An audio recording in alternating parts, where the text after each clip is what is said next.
Kasih karunia dan damai sejahtera Allah Bapa kita dan anaknya Tuhan Yesus Kristus menyertai saudara. Amin. Shalom, saudaraku yang terkasih di dalam nama Tuhan Yesus Kristus. Senang bisa menyapa saudara di tempat saudara berada hari ini. Dalam dimensi yang berbeda tetapi dalam dunia yang sama.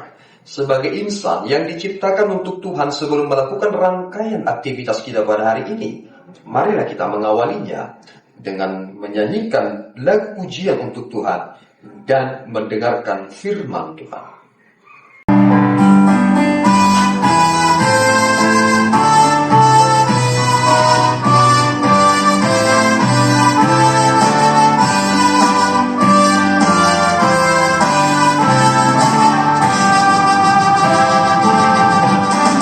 Langit pun memuji karya ciptaanmu, sungguh baik perbuatanmu. Surya tiap hari memancarkan sinar bagi kemuliaan Tuhan. Lihatlah bulan terang, bintang bercahaya, nyanyikan pujian. Hai orang percaya pada Kristus Tuhan, muliakanlah namanya.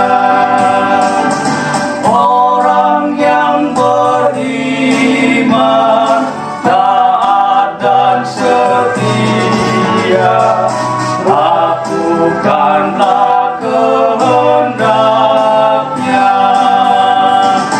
Ingatlah, camkanlah hormat dan pujian hanya bagi Tuhan.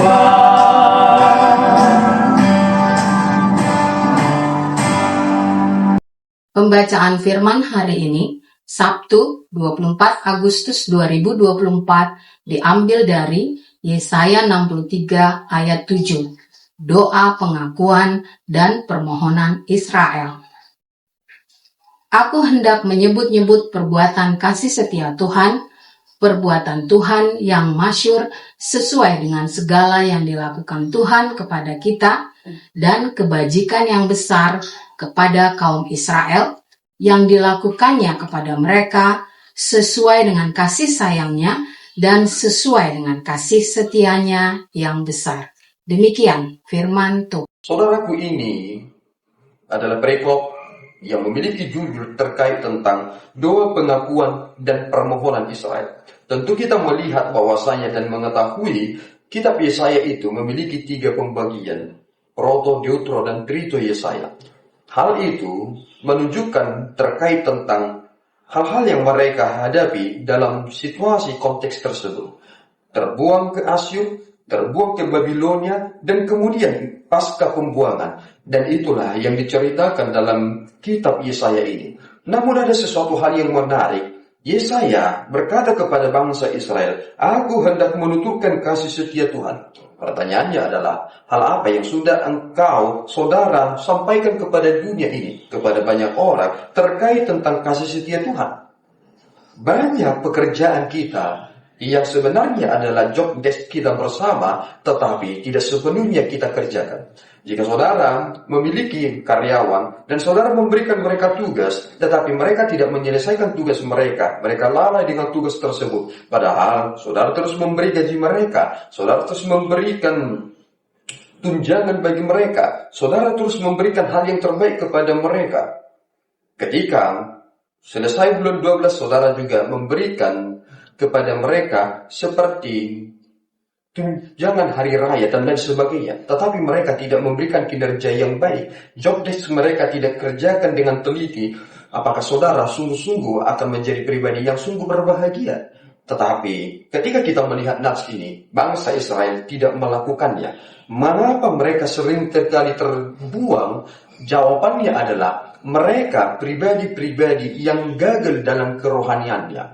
Roh mereka ternyata terganggu oleh hal-hal yang bersifat duniawi. Aliansi militer kepada teologi kemakmuran, dan kemudian mereka menggabungkan diri kepada aspek-aspek tersebut dan melupakan Allah yang adalah penuntun kepada mereka. Menarik apa yang dikatakan di dalam Yesaya 63 ayat yang ke-9, bahwa sebenarnya Allah itu tidak mengutus seorang duta untuk menyelamatkan mereka, tetapi pribadinya sendiri. Coba kita pikirkan, bisa saja Tuhan mengutus dutanya dengan berkata, bertobatlah, bertobatlah, bertobatlah. Jika engkau tidak bertobat, maka engkau akan dibinasakan. Bisa saja Tuhan melakukannya. Atau mungkin bisa saja Tuhan mengutus dutanya kepada kita dengan berkata, dosamu telah diampuni, lakukan ini. Dosamu telah diampuni, lakukan ini. Tetapi coba perhatikan, Allah sendiri yang mati bagi kita, yakni dengan mengutus anaknya yang tunggal itu, supaya setiap orang yang percaya kepadanya tidak binasa.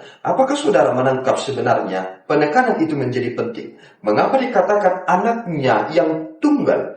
Tentu dalam posisi itu kita hendak melihat tentang pasca kondisi.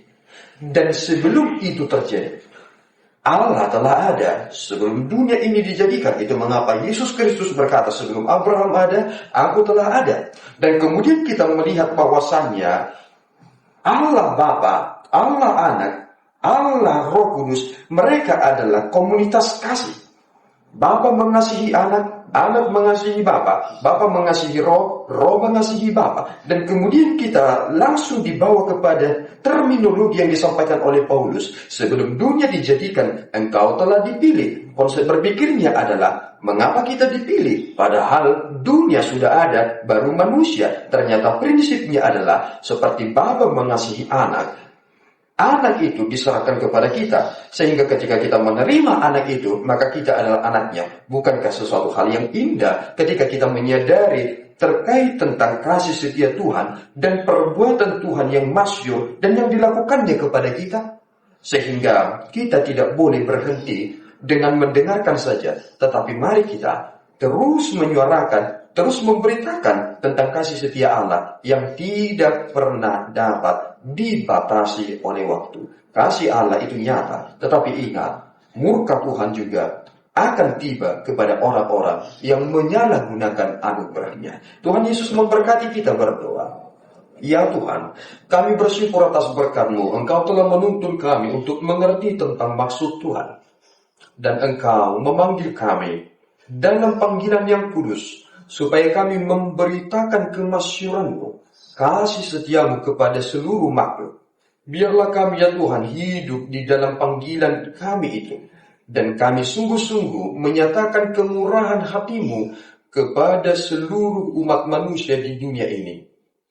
Sehingga kami, seluruhnya yang Kau ciptakan ini memiliki kesempatan untuk kembali kepadamu lewat pertobatan dalam iman kepada Kristus. Terpuji Engkau Bapa yang mengatasi segala sesuatunya, karena Engkau di atas segala sesuatu, yang telah memberikan kemenangan itu kepada kami, karena Engkau adalah kemenangan itu sendiri. Terima doa dan pujian kami di dalam Yesus. Kami telah berdoa dan mengucap syukur. Anugerah Tuhan kita Yesus Kristus, kasih setia Allah Bapa, dan persekutuan Roh Kudus menyertai saudara. Amin. Tuhan Yesus memberkati.